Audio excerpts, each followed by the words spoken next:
कार्यक्रम के पुण्यार्चक हैं श्री नितिन सेठी जी, श्रीमती दीपाली सेठी जी, इंदौर। जय श्री ओम नमः सिद्धेभ्यः। सर्वमंगल मांगल्यं सर्वकल्याणकारकं प्रधानं सर्वधर्माणां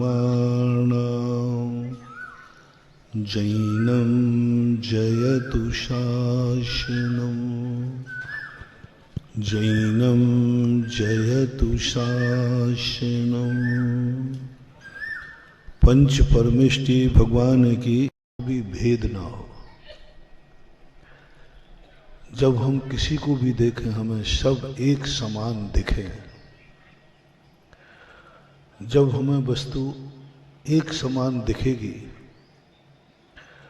और एक समान हमारे ध्यान में आएगा, हमारे आत्मा के राग द्वेष सब खत्म हो जाएंगे और एक ऐसा विहंगम दृश्य आपके सामने प्रकट होगा जिसे तुम छोड़ने को तैयार नहीं होंगे।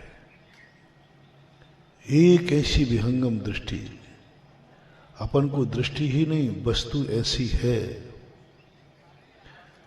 जीवों को देखो सब एक समान जीव दिखते हैं, जल को देखो सब एक समान दिखते हैं, वनस्पति देखो सब वनस्पतियां हैं, हवाओं को देखो सब हवाएं हैं, क्लास में विद्यार्थी को देखो सब विद्यार्थी हैं। किसी मनुष्य को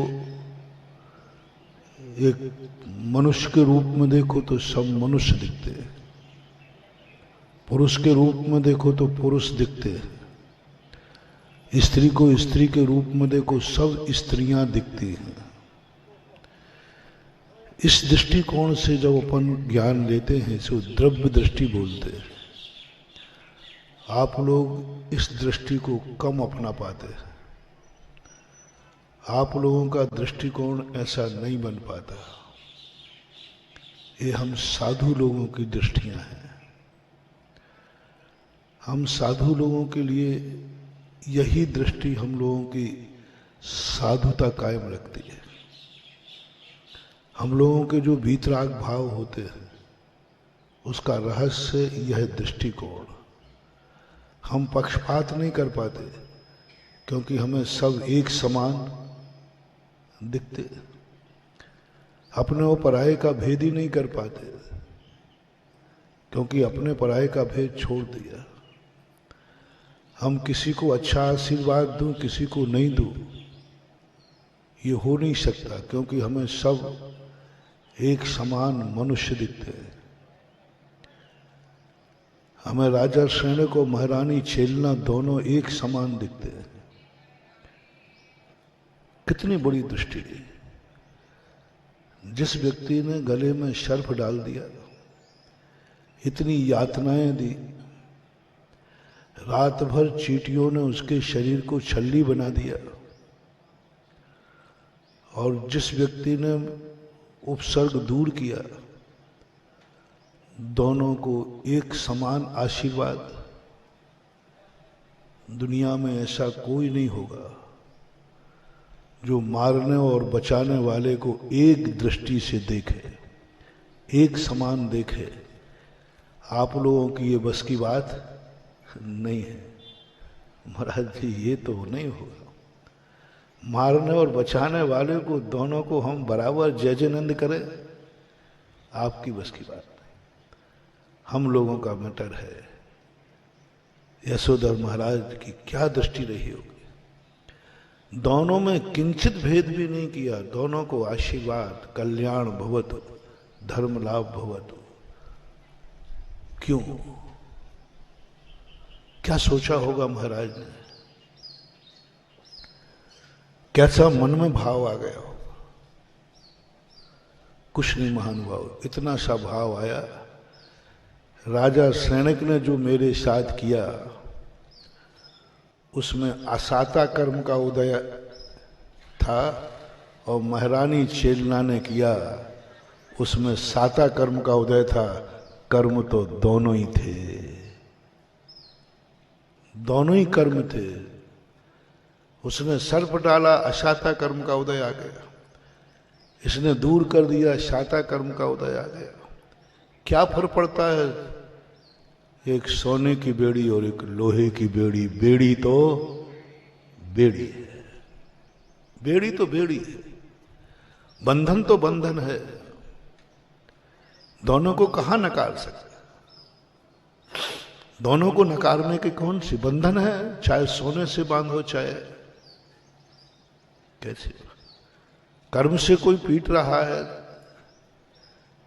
चाहे चमड़े का जूता हो, चाहे सोने का जूता हो, जूता तो जूता ही।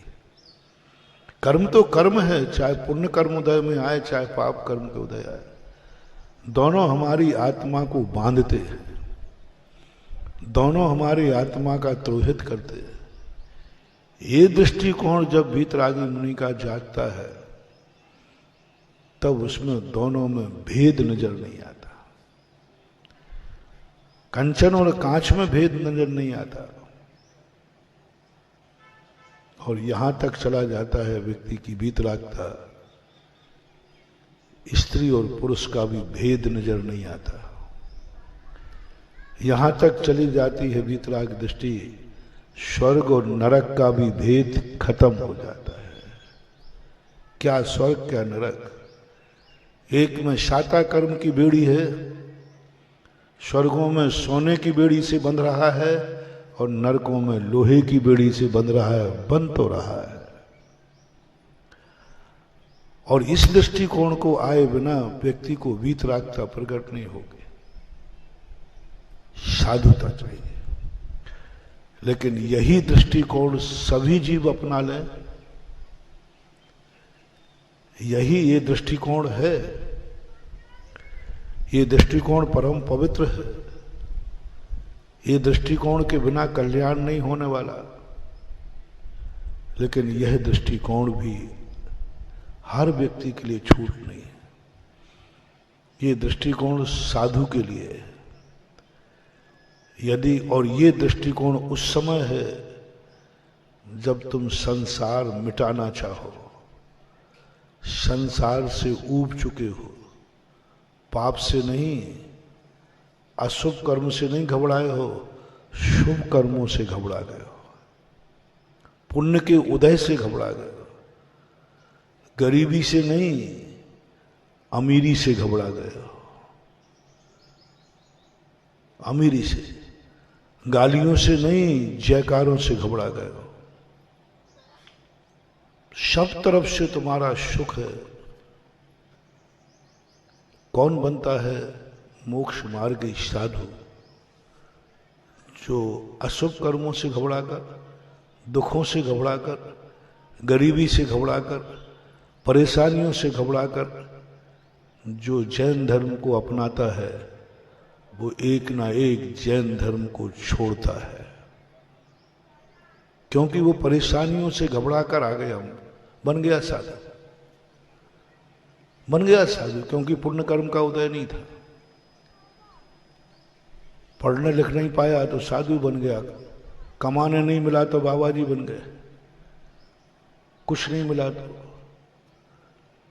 जब जब पाप कर्म का उदय हो, अशुभ कर्म का उदय हो, जब जब तुम्हें धर्म करने का भाव आ जाए, उसको धर्म की कोटि में मत गिनना। तुम संसार में कहीं धोखा खा गए हो, लुट गए हो, पिट गए हो, अब कुछ नहीं बचा है, तो तुम्हारा मन आ जाए कि हम बाबा जी बन जाएं, मत बन जाना, भिखारी बन जाना, लेकिन साधु मत बनना। क्या कह रहा हूं मैं? सब तरफ से तुम्हारे अशुभ कर्म का उदय आ गया, अब कुछ बचा ही नहीं। अब एक तरीका है कि या तो दीक्षा ले ले तो 2 रोटी मिल जाएंगी, और या फिर भीख मांग ले तो 2 रोटी मिल जाएंगी। इन दोनों में से एक चयन करना, तीसरे उपाय सारे बंद हैं। किस्मत अब कहीं साथ नहीं दे रही। अब 2 रोटी मिलना भी जिंदगी में नसीब नहीं है। मां 2 तरीके हैं, साधु बन जाओ या भिखारी बन जाओ। मेरा प्रसंग है आज का, साधु मत बन जाना, भिखारी बन जाना। क्योंकि 2 रोटियों के लिए साधु मत बनना। साधु को पद को इतना सस्ता मत मानना कि 2 रोटी के लिए तुम ले लो। इतना सस्ता मत मानना साधु पद को। ये साधु पद वो है जिसे तीर्थंकरों ने धारण किया है, चक्रवर्तियों ने धारण किया है। तुमने कितने के लिए धारण कर लिया? 2 रोटी के लिए, आजीविका के लिए। तुम्हें कभी ऐसा लगे कि साधु बन जाएंगे तो आजीविका चल जाएगी? इतना बहुत बड़ा पाप, बहुत बड़ा पाप। मुनि बनने का पुण्य तो लगेगा नहीं। मुनि बनने का जो तुमने निर्मूलन किया है, मुनि पद का जो अपमान किया है कि 2 रोटी के लिए तुम मुनि पद धारण किया, ये पाप तुम्हें 100 जन्म तक पेरेगा। इससे अच्छा है 2 रोटी के लिए ही यदि तुम्हें कुछ चाहिए है तो बहुत सस्ता रास्ता है, सरल, गारंटी मैं ले रहा हूं, कोई पाप का बंध नहीं होगा। 2 रोटियों के लिए आप भिखारी बन जाना। भिखारी बनना कहीं पाप नहीं है, भिखारी बनना अशुभ नहीं है, भिखारी बनने में कोई अशुभ कर्मों का बंध नहीं होता, भिखारी बनना कोई निंदनीय नहीं है, क्योंकि पेट तो भरना ही है। भिखारी बन जाना, तुम्हारी गारंटी मैं लेता हूं, तुम्हारा कल्याण हो जाएगा। 2 रोटियों के लिए तुम भिखारी बन जाओ, भिखारियों का कल्याण हो जाता है, बहुत अच्छा होता है। बताते हैं भिखारी बन के कभी भिखारी नहीं बनता, नारकी बन के कभी नारकी नहीं बनता। क्योंकि उसने क्या करता, भीख मांग ली। और भीख मांगते समय उसके इतने कर्मों का क्षय होता है, मान कसाय का क्षय, अपमान सब क्षय हो जाता है। लेकिन 2 रोटियों के लिए यदि तुम साधु बन गए तो आई एम सॉरी प्लीज, मैं तुम्हारा कल्याण नहीं कर पाऊंगा, तुम्हारी जमानत नहीं ले पाऊंगा। कल मैंने कहा था, बहुत बड़ी बात कही, भगवान से तुम्हारी कभी बनेगी नहीं, ये पक्का है। भगवान की दृष्टि में तुम सब अपराधी हो। एक भी, मैंने पूरे भगवान के ऑफिस में जाके तुम्हारी सबकी फाइलें टटोल ली, सबकी फाइलें लगी हैं, सब पे धाराएं लगी हैं, एक नहीं है, एक भी नहीं बचेगा, ध्यान रखना, सब पे धाराएं लगी। भगवान की दृष्टि में जो जो गलत है वो सब तुम करते हो, सब करते हो। तुम कितना भी बचने का प्रयास करना, तो अब भगवान की दृष्टि में तो तुम अपराधी हो। कल मैंने विस्तार से समझाया था। पर अपराध 2 प्रकार के हैं, कि अपराध तो तुम हो, फाइल तो तुम्हारी है, बस एक और तुम कर लो, यदि कोई तुम्हारी जमानत ले लेवे तो बात बन जाएगी। जब तुम अपराध में फंसी जाते हो तो कौन सा तरीका अपनाते हो? जमानत ही मिल जाए। तुम सब फंसी गए, ये तो मैंने कह दिया, जिनवाणी की साक्षी में कह रहा हूं, तुम सब अपराधी हो भगवान की दृष्टि में। उससे तो अब बरी नहीं, बस अब एक ही बात है, कोई जमानत। और भगवान के दरबार में यह जमानत हर व्यक्ति की नहीं ली जाती है। कोर्ट भी देखती है कि ये जमानत लायक है कि नहीं। चोर की जमानत क्या लेगा? जमानत किसी अच्छे व्यक्ति की ली जाती, रेपुटेड हो, इज्जत वाला हो। और इस भगवान के दरवाजे में तुम और किसी की जमानत मत लाना। इस दरवाजे में एक ही की जमानत चलती है, जिसका नाम गुरु है। आपका घर मंदिर बना सकते हो, हिम्मत है? कल कहा था ना, कि जो व्यक्ति जो कर्म मंदिर में नहीं किए जाते, वो कोई भी कार्य तुम घर में नहीं करोगे तो भगवान तुम्हारे यहां आ जाएंगे। हाथ जोड़ लिए। मंदिर में भोजन करते हो तो घर में भी बंद है। जो जो कार्य मंदिर में नहीं किए जाते, वो कार्य जिस मकान में नहीं होंगे उस मकान में भगवान आ सकता है।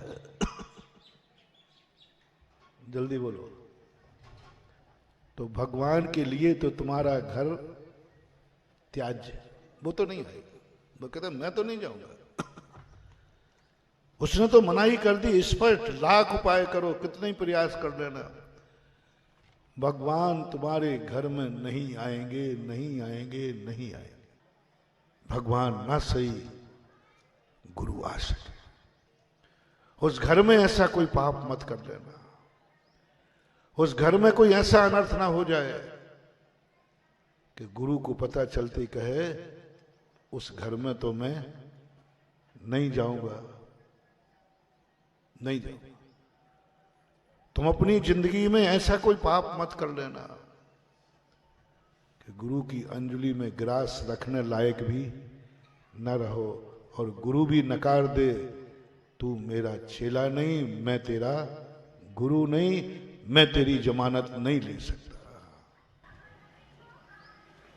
बहुत बड़ी बात पंडित जी साहब आसादर जी ने लिखी गृहस्थ को सागार धर्मावत कि तुम गृहस्थ लोग भगवान के पास तक तो तुम्हारी पहुंच नहीं है। गुरु की जमानत मिल जाए, गुरु की कृपा हो जाए तो वो तुम्हें भगवान के पास जाकर के दर्शन करा सकता है, तुम अकेले नहीं। गृहस्थ नहीं कर सकता, गृहस्थ की भूमिका नहीं, गुरु है। इसलिए तुम्हारे गृहस्थों के लिए कल मैंने कहा था, जो कुछ भी तुम कर रहे हो, मैं किसी के लिए मना नहीं कर रहा हूं, आपको जो धंधा करना हो वो करिए, बस इतना ध्यान रखिए, ये धंधा यदि मैंने शुरू किया, गुरु को पता चला, तो गुरु के दरवाजे मुझे बंद तो नहीं हो जाएंगे। गुरु कहीं मेरे से हार लेना बंद तो, गुरु कहीं मेरे घर आना मना तो नहीं कर देंगे। बस जो तुम्हें धंधा करना हो करो, बस ऐसा धंधा मत करना जिससे गुरु छूट जाए, गुरु से बिगाड़ हो जाए। चाहे भली भीख मांग लेना, चाहे भली भूखों मरो तो मर जाने देना, लेकिन ऐसा धंधा नहीं करना जिसमें गुरु से वंचित। ऐसा भोजन मत करना गुरु को पता चल जाए कि ये भोजन करता है तो गुरु कहे मैं तेरे हाथ से हार तो नहीं ले सकता, तू मुझे नहीं छू सकता क्योंकि तू ऐसा भोजन करता है। तो जो तुम्हें खाना हो खाओ, बस खाते समय इतना सोच लो कि इस खाने के बाद मेरा गुरु तो नहीं छूट जाएगा। पीना हो पियो, शराब पियो, खूब पियो, जम के पियो, मुझे कोई ऐतराज नहीं है। बस यदि तुम मुझे गुरु मानते हो तो मेरा नेचर देख लेना कि पीने के बाद गुरु महाराज तुम्हें अपना लेंगे, तुम्हारे हाथ से हार ले लेंगे। यदि जैसी आवाज आए नहीं गुरु छूट जाएगा, फेंक देना उसको तुरंत। पी सकता हूं, पीने की ताकत है, पैसा है, लेकिन मैं नहीं पीऊंगा क्योंकि इसके पीने के बाद मेरा गुरु छूट जाएगा। मैं भगवान को छोड़ सकता हूं, भगवान ने मुझे छोड़ दिया, लेकिन मैं गुरु को नहीं छोड़ सकता हूं। पंचम काल में पहुंच तुम्हारी भगवान तक नहीं, गुरु तक। पंचम काल में तुम्हारी पहुंच भगवान तक नहीं, गुरु तक है। भगवान तक भी पहुंचाएगा तो गुरु पहुंचाएगा। मंदिर में भगवान आएंगे किसके बुलाने से? बुला के दिखाओ, तुम भगवान को बुला लो, हिम्मत हो तो डायरेक्ट कर लो पंचकर्मा। लाओ मूर्ति जयपुर से और कहो आ जाओ शांतिनाथ भगवान। हाँ आ जाए, तेरे बाप के नौकर हैं जो आ जाए, बुला के दिखा दो।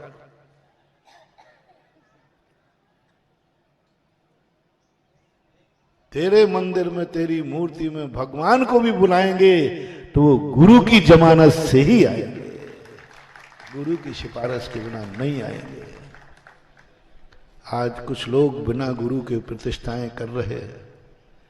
वे भगवान भाव प्रतिष्ठाएं नहीं, वो स्टेचू है, उसमें भगवान है ही नहीं। जिन भगवानों की मूर्तियां मुनि महाराजों से प्रतिष्ठित न हो, ना वे वंदना के योग्य हैं, ना वे अभिषेक के योग्य है, ना वे पूजा के योग्य हैं, वो तो स्टेचू है। स्टेचू जानते हैं? आकृति है, प्राण प्रतिष्ठा नहीं, भगवान आ ही नहीं सकता। स्पर्श जिनसेन स्वामी ने लिखा कि पंच कल्याणक में सबसे पहले दिगंबर मुनि चाहिए, बाकी सब बात की चीज है, क्योंकि उनके सिफारिश के बिना भगवान उस मूर्ति में विराजमान होंगे ही नहीं। तो तुम्हें भगवान भी मिलेंगे तो किसकी जमानत पर? इसलिए महानुभाव, कल की बहुत मार्मिक बात को मात आज स्मृति में ले रहा हूं भूमिका में। जिंदगी में हर व्यक्ति को एक ही बात सोचना है पंचम काल में, मैं गुरु के विरुद्ध कोई कार्य नहीं करूंगा, कुछ भी करना पड़े। मुझे संदा करने में सोने के बराबर मिले, इस धंधे में बहुत प्रॉफिट है, खूब धन मिलेगा, लेकिन गुरु छूट जाएगा। सब में एक दृष्टि कहेगा, और आज ऐसा हो रहा है। लोग धन के लोभ में आकर, कर्म ने तुम्हें भारत देश में जन्म दिया, तुम धन के लोभ में आकर विदेशों में बस रहे हो, अपने बच्चे बच्चियों को विदेश भेज रहे हो। क्या है लोभ में? कुछ कोई कारण नहीं है, मार धन का लोभ। यहां रहोगे तो 10 लाख रुपया साल का पैकेज है, और विदेश जाओगे तो 50 लाख रुपए का पैकेज है। 40 लाख में तुमने भारत बेच दिया, छोड़ दिया। 40 लाख में तुमने मंदिर छोड़ दिया, गुरु छोड़ दिए, सब कुछ छूट गया, माँ बाप छोड़ दिए, मात कितने में? तो जाओ, तुम्हें कर्म कहेगा, अब तुम्हें धन ही मिलेगा, परिवार, धर्म और गुरु मिलने वाले नहीं है, क्योंकि तुमने छोड़ दिया। तो ऐसी स्थिति को लेकर के, गुरु की स्थितियों को लेकर के तुम्हारी स्थिति यहां तक पहुंच सकती। साधु की जो स्थिति होती है, जिसको मैंने प्रारंभ में कहा था, वो एक ऐसी अभेद धारा में बह जाता है जहां संसार मिटाना है। आपको बोलो, संसार मिटाना है कि संसार संभालना है? परिवार को संभालना है कि परिवार को छोड़ना है? परिवार को छोड़ना हो तो द्रव्य दृष्टि में आ जाओ, निश्चय दृष्टि में आ जाओ, अभेद दृष्टि में आ जाओ, जहां सोने की और लोहे की बेड़ी एक समान दिखे, पुण्य पाप में कोई भेद नहीं दिखे। लेकिन आप लोग ऐसे कर नहीं सकते। इसलिए जो बात मैं कह रहा था, जब तुम मन में दुखी हो, उस दिन माला फेरने का भाव आवे, उसको धर्म में मत गिनना, उसको औषधि में गिनना, दवाई में गिनना, मजबूरी में गिनना। दवाई तुम खाते हो कि खाना पड़ती है, हैं? तो आज की माला किस लिए फेरी? अब महाराज समझो बात को। बहुत परेशानी थी, मरीज मेरा परिवार का व्यक्ति ऑपरेशन थिएटर में था, तो मैंने नमोकार मंत्र की माला फेरी। और नमोकार मंत्र की माला नहीं है, वो एक दवाई फेरी तुमने, दवाई है। वो शांति धारा भगवान का अभिषेक नहीं है, वो औषधि है, क्योंकि आपने संकट निवारण के लिए किया। मैं मना नहीं कर रहा हूं, मैं दवाई का त्याग नहीं करा रहा हूं। दवाई का त्याग करा के मैं हत्यारा बनूंगा? मैं कहूंगा आज के बाद कोई दवाई नहीं खाएगा, बहुत बड़ा दोष हो जाएगा। नहीं, मैं दवाई का कभी त्याग कराता नहीं, बल्कि ये और कहता हूं, कोई चीज का त्याग हो और दवाई के रूप में लेना पड़े तो छूट दे देता। कोई ने कहा महाराज जी मैं चारों प्रकार के अन्न जल का त्याग करता हूं और अभी जवान बच्चा है, तो मुझे कहना पड़ता है ठीक है चारों प्रकार के अन्न जल का त्याग कर दे, दवाई की छूट रख लेना। मुझे कहना पड़ता है, नहीं तो ये छोकरा मर जाएगा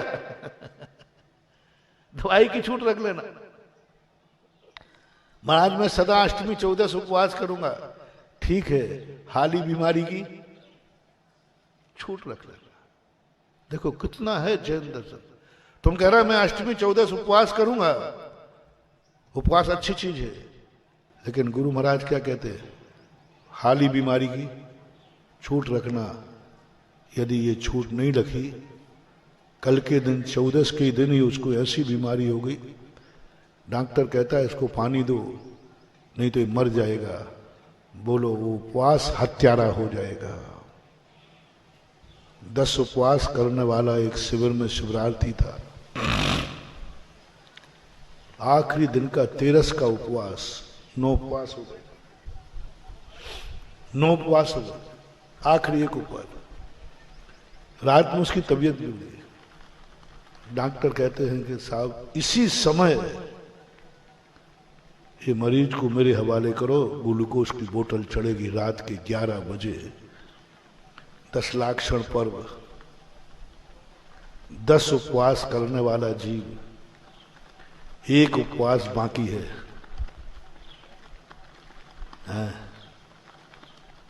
बोलो क्या करो। डॉक्टर कहता महाराज जी, वो खुद गिड़गड़ाया, डॉक्टर साहब महाराज जी मेरा नियम मत तोड़वा देना, एक उपवास और कर लेना, बस एक तो रह गया। मरीज खुद कहता है महाराज कष्ट होने दो, मरूंगा मर जाऊंगा, लेकिन एक उपवास तो और 10 हो जाएंगे पूरे। और डॉक्टर कहता महाराज जी सुबह 10वां हो ही नहीं पाना, रात के 11 बजे मैं साधु हूं, 10 लाख क्षण पर्व है, 10 उपवास है, उम्र 35 साल है, बोलो क्या करें।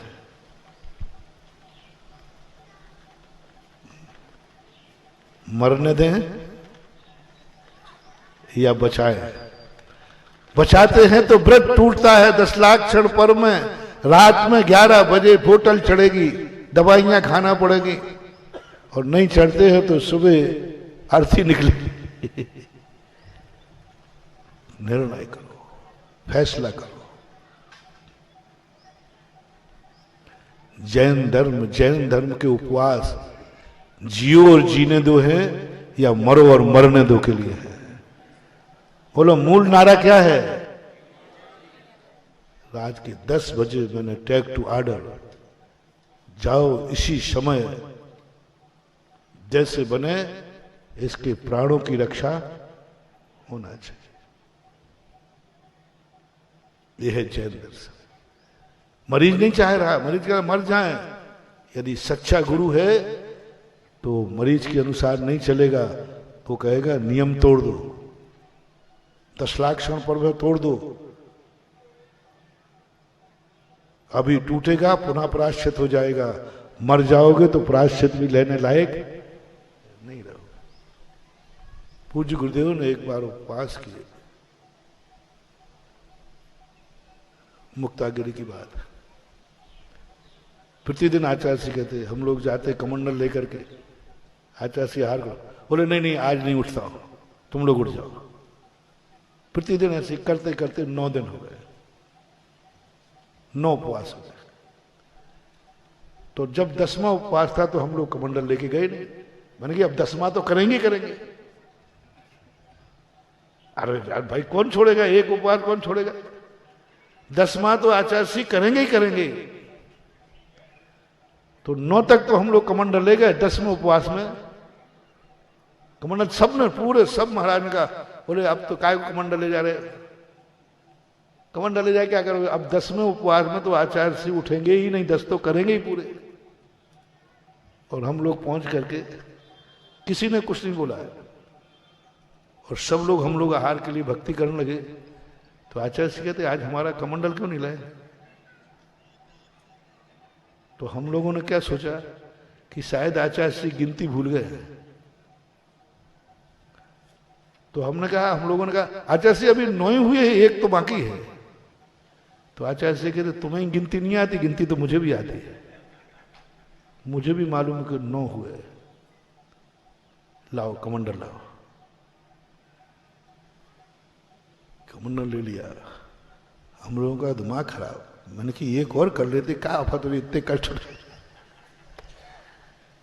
पालना हुई, आहार हुई। दोपहर के बाद आचार्य के पास बैठे। आचार्य से समझाओ मुझे, आपने 9 उपवास कर लिए, 10वां क्यों नहीं? एक और कर लेते। प्रायः समाज में 10 उपवासों की है ना, 10 उपवासों की परंपरा है, 10 उपवास कर लिए। बोले गिनीज बुक में नाम लिखाना था। बोले उपवास जभी तक करना जब तक हमारे धर्म के आवश्यक पल रहे हो। 9 उपवास तक मेरी सामायिक हो रही थी, प्रतिक्रमण हो रहा था, मुझे कोई बाधा नहीं थी। आज मुझे ऐसा लगने लगा कि मैं सामायिक में बिगड़ सकती, बैठ नहीं पाऊंगा। सामायिक में बैठने में कमजोरी आने लगी। तो हमें उपवास महत्वपूर्ण नहीं है, सामायिक महत्वपूर्ण है। उपवास तो उत्तर गुण है और सामायिक मूल गुण है। क्या करना है अपन को? कोई गिनीज बुक में नाम लिखाना 10वें का। 9 तक शक्ति थी, 9 कर लिया, और कभी 11 की शक्ति होगी तो आचार्य समझा। तब से वही बात मुझे याद में आई कि नहीं, जैन दर्शन मरो और मारो का नहीं है, जैन दर्शन जियो। और जिस धर्म के माध्यम से हमारी स्थिति बिगड़ जाए वहां धर्म को गौण कराते हैं गुरु महाराज, आदेश देते हैं नहीं। इसलिए आप लोगों से कहना, जो मजबूरी में किया जाता है वो दवाई कहलाती है, औषधि। और औषधि का लक्षण होता है एक कब छूटेगी। औषधि लेते समय क्या भाव आता है? कब छूटेगी। इसलिए जब जब तुम्हारे लिए बुरे दिनों में, संकट के दिनों में धर्म करने का भाव आवे तो उसे धर्म नहीं कहना, उसको क्या कहना? दवाई। मैं तो जब जब तुम संकट में शांति धारा कराते हो ना, तो मैं तो दवाई मान के कराता हूं। मैंने कहा ये छोड़ देगा, कल करेगा, जिस दिन ठीक हो जाएगा उस दिन। जो बीमारी दूर करने को कर रहा है वो ठीक होने पर बंद कर देगा। जो बीमारी के समय नमोकार मन पड़ रहा है ठीक होते ही बंद कर देगा। जो संकट में महाराज का भगत बन रहा है वो संकट दूर होते ही छोड़ देगा। जो धर्म संकट में कर रहा है उसको गिनती में नहीं लेना, करना करना तत्व दृष्टि दे रहा हूं। जब तुम्हारे बुरे दिन आए तो धर्म ही करना। क्या करोगे? धर्म ही करो। क्या करो? करना, लेकिन उसको धर्म की गिनती में नहीं आना। क्योंकि दुकान पे घाटा लग गया, दिवालिया हो गया। धर्म की कोटि समझना। जिस दिन तुम्हारे सुख का दिन हो, ऐसा लगे पुण्य की पौवारा हो, गरीबी से नहीं अमीरी से ऊब गए हो, अमीरी से ऊब गए हो, पुण्य के फल से ऊब गए हो, सोने की बेड़ी से ऊब गए हो, चारों तरफ से पुण्य पुण्य है। झोपड़ी नहीं, 84 खंड का महल है और वो तुम्हें जेल लगने लगे। देखना, धर्म की कोटि समझना। तुम्हारा महल है, बहुत बढ़िया महल है, झोपड़ी वाले को नहीं कह रहा हूं। फुटपाथ वाले से नहीं कह रहा हूं। फुटपाथ करने वाला सोचे कि इससे अच्छा तो हम महाराज बन जाए तो कम से कम संतशाला में नहीं। 84 खंड का महल है, बहुत अच्छी हवेली है, उसमें कभी तुम्हें ऐसी अनुभूति हो जाए ये महल नहीं, घर कारागृह है, कभी हो जाए ये हवेली नहीं, ये जेल है, एक क्षण को हो जाए, एक क्षण को आनंद दिया जाए, तुरंत नोट करना तुम धर्मात्मा बनने के योग्य हो, क्योंकि तुम्हें हवेली जेल महसूस हो। घर कारागृह। वनिता बेड़ी, वो बेड़ी स्त्री नहीं जो तुमसे झगड़ा करती है, जो तुम्हारे घर को नरक बना दिया है। वह स्त्री, वह पुरुष जो तुम एक दूसरे को बहुत प्राणों से प्यारा चाहे, जो दोनों एक दूसरे के अनुकूल हो, कोई दुर्गुण नहीं, कोई किसी प्रकार का राग द्वेष नहीं, और कभी तुम्हारे ध्यान में आने लग जाए कि यह जो बेड़ी पर स्त्री है, शादी कर ली मैंने, बेड़ी बन गई। एक जीव को हुआ था ऐसा, सेठ सुदर्शन को। सेठ सुदर्शन के पिताजी दीक्षा ले रहे थे। दीक्षा लेते ही सेठ सुदर्शन कहते हैं, गुरुदेव मेरा मन भी दीक्षा के लिए हो रहा है, लेकिन क्या बात कही देखो, लेकिन मेरी पत्नी इतनी सुशील है, इतनी धर्मात्मा है, और मुझे इतना चाहती है, बस इसके राग के कारण से मैं दीक्षा नहीं ले पा रहा हूं, ये मुझे बेड़ी बन रही है। कौन सी पत्नी? जो तुम्हारी कुलवंती, जो तुम्हारे परिवार के लिए, जो तुम्हारे सब कुछ पूरे परिवार को संभालने वाली है। स्वर्ग बना दिया उसने घर को, और तुम्हारे लिए कभी बेड़ी नजर आ जाए एक क्षण को, यदि ये झगड़ालू होती तो आज छोड़ देता, लेकिन ये तो झगड़ालू भी नहीं है, कैसे छोड़ो। उसी समय महाराज ने कहा, युवराज सुदर्शन, तुम्हारे लिए पुण्य का उदय, अनुकूल स्त्रियां पुण्य के उदय से मिलती हैं, और उस पुण्य के उदय में तुम्हें बेड़ी नजर आ रही है, बाधक नजर आ रही है। जाओ, तुम बहुत जल्दी दीक्षा लेकर मोक्ष प्राप्त करोगे, क्योंकि तुम्हें पुण्य का उदय, तुम्हारे पूरे परिवार जन तुम्हारे अनुकूल हो, सब तरफ से। बेटा भी अनुकूल है, भाई बंधु भी अनुकूल है, सब। और कभी सामायिक करते समय ऐसा आ जाए, इन्हीं सबका राग ही तो मुझे त्यागने में बाधक बन रहा है, द्वेष नहीं, राग। इस कारण से मैं ये नहीं छोड़ पा रहा हूं, क्योंकि ये सब मेरे अनुकूल है, सब मेरे जय जयकार कर रहे हैं, सब मेरे लिए अनुकूल हैं, सब मुझे हाथों पर रखे हैं, सब मुझे पलक पावड़े बिछाए, इसलिए मैं धर्म नहीं कर पा रहा हूं। अभी पीछे नदी किनारे घूमने गया तो एक बुढ़ार का संगीतकार है ना, वो है नीले, वो कहता महाराज जी, चौथी टोंक पर कठिन है ना गिरनार की, बहुत कठिन, तो चौथी टोंक पर चढ़ रहा था, फिर चढ़ा नहीं। मैंने क्यों? बोले बेटे की याद आ गई,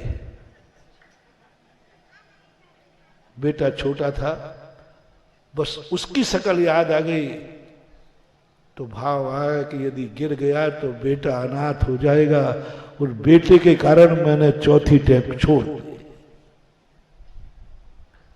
बोलो कौन बाधक बन गया?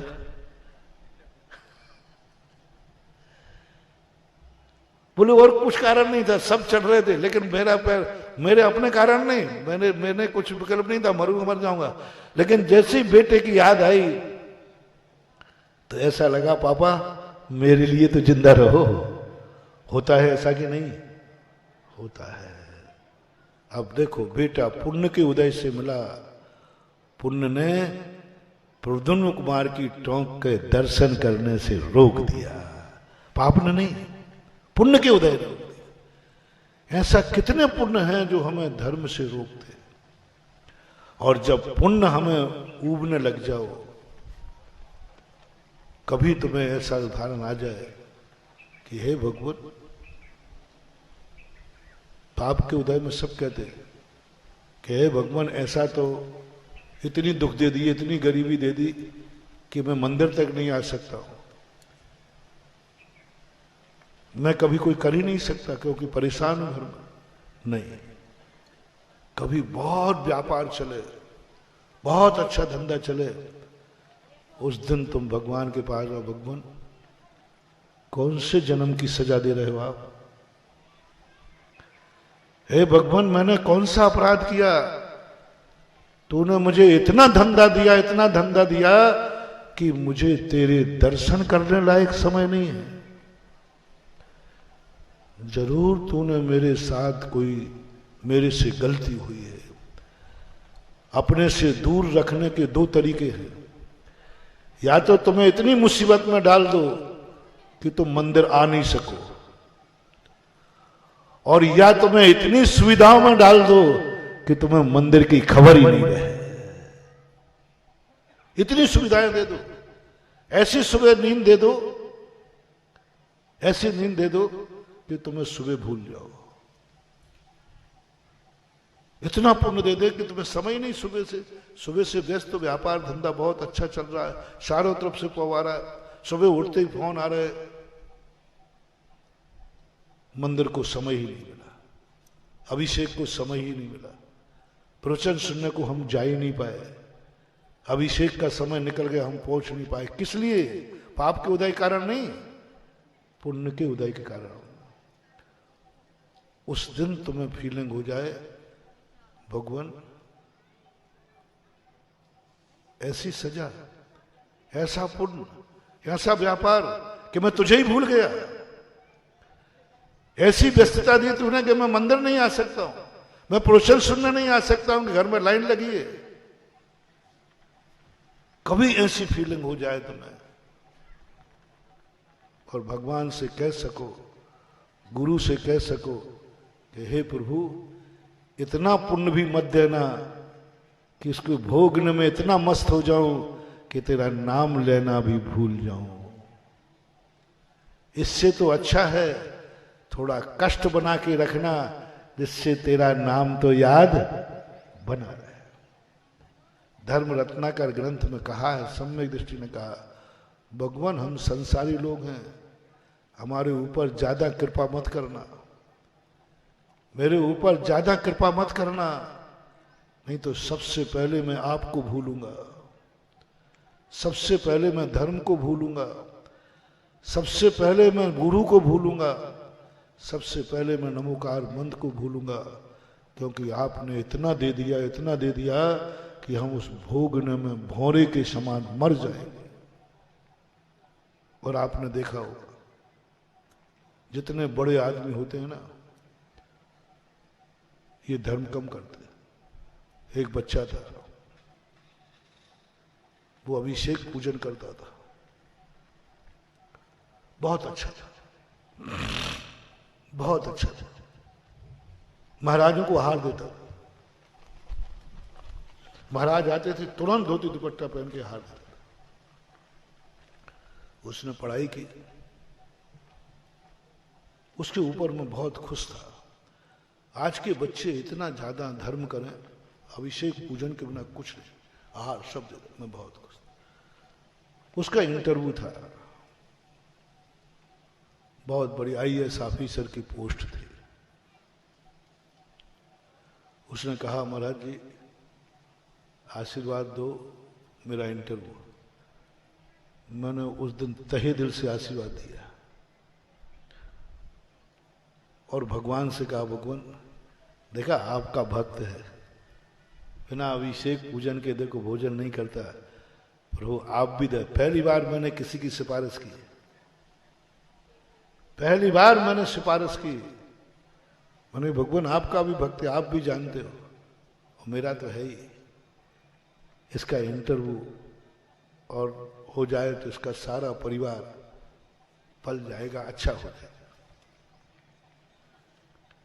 बताते हैं कि साधु जब सिफारिश करे किसी चीज की तो कुछ ना कुछ तो फल, और वो पास हो गया, पास हो गया, कलेक्टर बना, पोस्टिंग हुई। पास होने के बाद हम यही सोचते रहे 2-2.5 साल तक कि पता नहीं बेचारा पास हुआ है कि वो आया ही नहीं। ये कहने भी नहीं आया कि महाराज जी आपकी कृपा से। आप लोग यही करते हो, काम तो हो जाता है, आभार नहीं मानते, आभार, अरे राम राम राम आए। हम दुविधा में हैं कि पता नहीं उसका क्या हुआ, पास हुआ कि नहीं हुआ। ठीक है, अब साधु ज्यादा राग तो करता नहीं। 2-2.5 साल के बाद वो मिल गया। मिलते ही मैंने, अरे ये तो यही है, ये आया, नमस्कार किया। मैंने कहा भाई क्या हुआ, सर्विस लगी? बोले महाराज आप मालूम, वो तो पहली बार नहीं मैं पास हो गया और सर्विस लगी, मैं तो ज्वाइन कर लिया, कलेक्टर हूं। और जो मैंने कहा बहुत अच्छा। मैंने कहा भैया 2.5 साल तूने कितना दुख दिया है। मैंने उस दिन के बाद किसी को आशीर्वाद नहीं दिया, भगवान से सिफारिश नहीं की, क्योंकि मैंने तो सोचा क्या पता तू पास। तो मैं तो सोचता था कि इसलिए तूने धर्म छोड़ दिया होगा कि तू पास नहीं हुआ। मैंने कहा अब ये तो सूचना तो देना चाहिए। तो आई एम सॉरी प्लीज, ऐसे बोल, आई एम सॉरी। मैंने कहा नहीं मैं नाराज नहीं हूं। बोलो क्या हाल चाल है? अभिषेक पूजन चल रहा है और तुम इसी शहर में हो, मैं आहार वगैरह देने। बोले महाराज जी आप कहते समय आपको थोड़ा सोचना चाहिए। आई एम कलेक्टर, मैं कलेक्टर होकर अभिषेक करूंगा। मैं अब अभिषेक करूं प्रतिदिन धोती दुपट्टा पहन के, और मैं कलेक्टर होकर के धोती दुपट्टा पहन के आपको पढ़ाऊं, नमोस्तु नमोस्तु नमोस्तु ये करूं? महाराज थोड़ा समझो, इस पद की इज्जत समझो, आप इस पद की इज्जत समझो। आप के कलेक्टर का पद है, कोई साधारण नहीं, आप लोग नहीं समझते हैं पद के लिए। मुझे आज भी वो शब्द याद आते हैं महानुभाव। मैंने आंख बंद की, मैंने सब कुछ समझ लिया, सब कुछ समझ लिया, गलती मेरी है।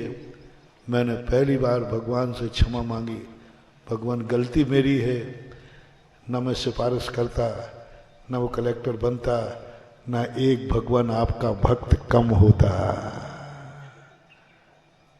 बोलो आशीर्वाद ने क्या करा दिया? एक धर्मात्मा का धर्म छुड़ा दिया, मंदिर छुड़ा दिया, अभिषेक छूट गया, पूजन छूट गया। काश यदि वो क्लर्क बनता तो। जल्दी बोलो, आप लोग बोलो ना, बोलो अनिल जी क्या होता है? क्लर्क बनता तो अभिषेक करता रहता है, पूजा करता रहता है, आहार देते रहता है। अब आप लोग मेरी सभा में मीटिंग चल रही है, अपनी सबकी मीटिंग है, आज प्रस्ताव पास करना है, मैं कलेक्टर का आशीर्वाद दूं तुम्हारे बच्चों को या क्लर्क का? फैसला मीटिंग के हाथ में, मीटिंग के हाथ में फैसला करो, करना पड़ेगा। कांप गया हूं आशीर्वाद देते समय, आपके बच्चों को अच्छी पढ़ाई का आशीर्वाद देते समय हाथ कांपता है, अच्छी नौकरियों पर लगने के लिए आशीर्वाद देते समय हाथ कांपता है कि जैसे ये ऊंची पहुंच जाएगा ये धर्म और धर्मात्मा से दूर भाग जाएगा। आज तो बच्चों को अच्छे नंबर लाने पर डर लगता है, यदि अच्छे नंबर आ गए तो ये देश छोड़ के विदेश चला जाएगा। अच्छी नौकरी लगी तो ये मंदिर आना बंद कर देगा, अच्छी नौकरी कर गई तो गुरु को छोड़ देगा, माला छोड़ देगा।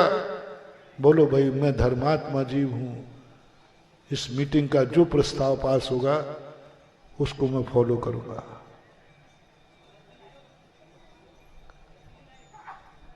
जल्दी बोलोगे, आप लोग भी बोल दो, जो आप कहो वो कर लूंगा। और क्या मीटिंग है, मीटिंग में प्रस्ताव पास तो बहुमत से ही होता है।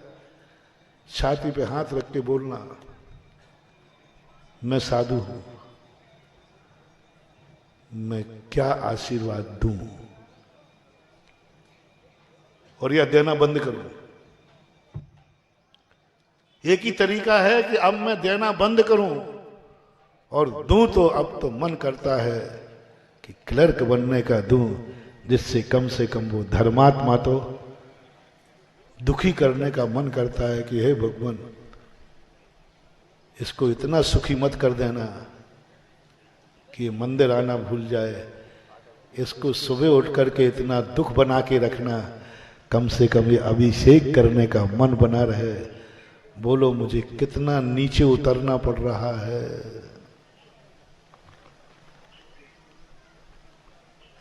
समझो बात, समझो बात को। कहां हमारा साधु पद है जो कहा गया है भावना करो सुखी रहें सब। ये हमारा मूल सूत्र है, ये हमारा स्वभाव है। लेकिन ये भावना भाने से अनर्थ कितना होने वाला है, ये भावना भाने से कितना अनर्थ होने वाला है। मंदिरों में ताले लग जाएंगे, नमोकार मन पढ़ने वाले नहीं रहेंगे, धर्म करने वाला दुनिया में नहीं रहेगा, क्योंकि ये कलयुग है। जैसे ही सुखी हुआ ये धर्म छोड़ा। जिस जिस तरफ से आप सुखी होगे, धन से सुखी होगे तो, पढ़ाई से सुखी होगे तो, नौकरी से सुखी होगे तो, तुम्हारे पास सुख आया नहीं और तुमने धर्म और धर्मात्मा को भूले नहीं। तुम भगवान को तो क्या याद करोगे, थोड़ा सुख आते ही तुम बाप को भी भूल जाते हो, उसको भी छोड़ के चले जाते हो, उसको भी छोड़ देते हो। बोले अब बाप की जरूरत क्या है, अब क्या करें, मैं दुविधा में पड़ा हूं। इसलिए आज की मीटिंग में प्रस्ताव पास हो जाए तो मैं बरी हो जाऊंगा, क्योंकि मेरा ही नहीं, सुखी करूं मन तो यही है, स्वभाव तो यही है कि हे भगवान सारा जगत सुखी रहे। मेरा मन करता है सारा जगत सुखी हो और सुखी लोग मंदिर में आवे, सुखी लोग माला फेरें, धनवान लोग मंदिर में आवे, पुण्यात्मा राजा महाराजा लोग। चौथे काल पंचम काल का यही अंतर है कि आज मंदिरों में दुखी लोग आते हैं और चौथे काल में मंदिरों में सुखी लोग आते थे। आज मंदिरों में गरीब लोग आते हैं, चौथे काल में मंदिरों में चक्रवर्ती आता था। चौथे काल के मंदिरों में गरीबों को मंदिरों में जाने ही नहीं मिलता था, क्योंकि अमीरों से मंदिर पहले भर जाते थे, अमीरों से भर जाते, राजा महाराजा चक्रवर्तियों से मंदिर भरे रहते थे। जब वो चले जाते थे तो गरीबों का नंबर तो दोपहर में आता था। जब तुम्हारा मंदिर अमीरों से भरा हुआ हो, समझ लेना इस मंदिर में चौथे काल का नजारा है। कौन से काल का? अमीरों से भरा, सुखियों से भरा है। जब मंदिर में कोई आवे और कोई ये कह देवे, कैसे आए? बोले आज बहुत अच्छा दिन था, बहुत सुख का दिन था, इसलिए मैंने सोचा कि आज मंदिर में भगवान की शांति धारा कर लूं। समझ लेना चौथे काल का नजारा है, क्योंकि सुख के दिन में शांति धारा कर रहा है, सुख के दिनों में तीर्थ यात्रा कर रहा है, सुख के दिनों में माला फेर रहा है। बहुत सुख का दिन है, गुरु के दर्शन करने चलें, क्योंकि आज सुख का दिन है। कलेक्टर बन गया हूं, बस अब अभिषेक नहीं छूटेगा, अब गुरु महाराज नहीं छूटेंगे, अब धर्म नहीं छूटेगा। यदि ऐसा तुम करोगे तो मेरा मन करता है हर जैनी का बालक कलेक्टर बने, मन करता है कि हर जैनी अमीर बने, हर जैनी समृद्ध बने, हर किसी की आंख में आंसू ना आवे, ये मेरा भाव है। सुखी सुख तुम्हारे जीवन में रहे, लेकिन ये करने में डर लग रहा है। कल मैंने कहा था कि मैं तुम्हारी जमानत लूं, मेरी जब्त तो नहीं होगी। मैं तुम्हारी जमानत लेने को तैयार हूं, बस एक विश्वास दिला दो गुरु को, हमारी जमानत जब्त हो गई है। मैंने भगवान को कहा था, भगवान ये इंटरव्यू में पास हो जाए, और भगवान ने कहा देख, तेरे कहने पर, तेरे कारण से मेरा एक भक्त कम हो गया। लीक लीक गाड़ी चले, लीक ही चले कपूत, और लीक छोड़ तीनों चले, शायर सिंह सपूत। रास्ते तो चलते ही है रास्ते से, लेकिन बिना रास्ते के और चले और मंजिल पर पहुंच जाए, वो एक अलग बनता है। समय आपका हो गया, आज इतने कह के कहता हूं, महावीर भगवान की। इस कार्यक्रम के पुण्यार्जक थे श्री नितिन सेठी जी, श्रीमती दीपाली सेठी जी, इंदौर।